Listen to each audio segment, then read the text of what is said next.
thought we would start with a reading from the Book of Stan. Harumph, Miss Storm, a pretty young lady can always be of help just by keeping the men's morale up. How so far we've true. come. How far we've How come. far we've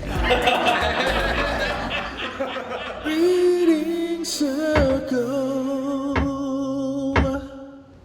We wanted to do a comic that would spotlight the women who are working here and making their livings making comics, and to show the range of stories that women want to tell and that women want to read about, and give everyone an opportunity to work together, because a lot of women generally don't have a lot of opportunity in superhero comics to work with other women as a huge team.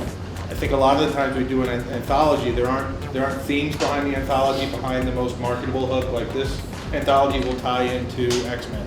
So to find a different angle into an anthology, I thought was an interesting experiment. I liked it.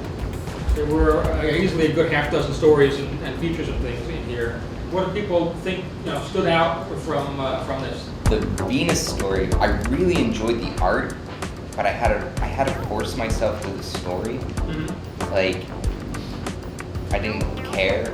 There wasn't a hook for me. I like the art and I like the story. I don't know that they went together in a sense, and some of that is, this is Trina Robbins, and I know from having spoken to Trina in the past and whatnot, she's an enormous fan of the old Venus comics from the 50s, and so this story is really her kind of doing that sort of a story. And the art was so divorced from that. I mean, the characters were the characters, don't get me wrong. She wasn't doing a parody, she was doing the type of Venus story that you would have seen in that time.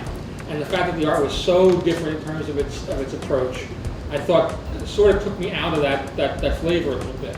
I actually had a different interpretation. I actually thought that the art really added to the story. It really it gave a style and a tone to it, which I think really helped the story come alive. It was like kind of quirky, it was kind of weird, it was fun, and I didn't really see that when I just read the script alone. When Janine came in and she showed me the art and it was all lettered and it came together, and I was like, this is what girls like. I was like, this is what girls like to read.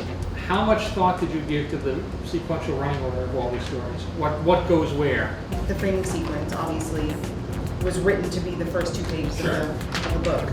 And then I wanted to get a more recognizable character up front, so I put Nightcrawler, and I thought May's art was it was really eye-catching, so when you turn those pages, it's like a bright color and grabs you and draws you in.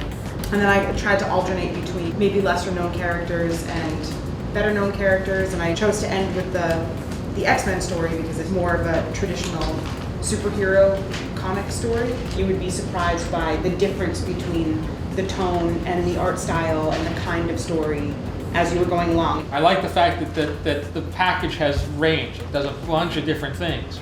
That's kind of the two approaches on an anthology is, you do a lot of things that are sort of similar, or you try to get as much variety as possible. And again, it's not a one or the other thing.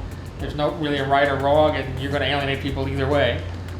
It's the sort of thing where I think certainly people probably came into this and walked away from this having stories that they really loved and then other stories that they were indifferent to, just because the range is so broad.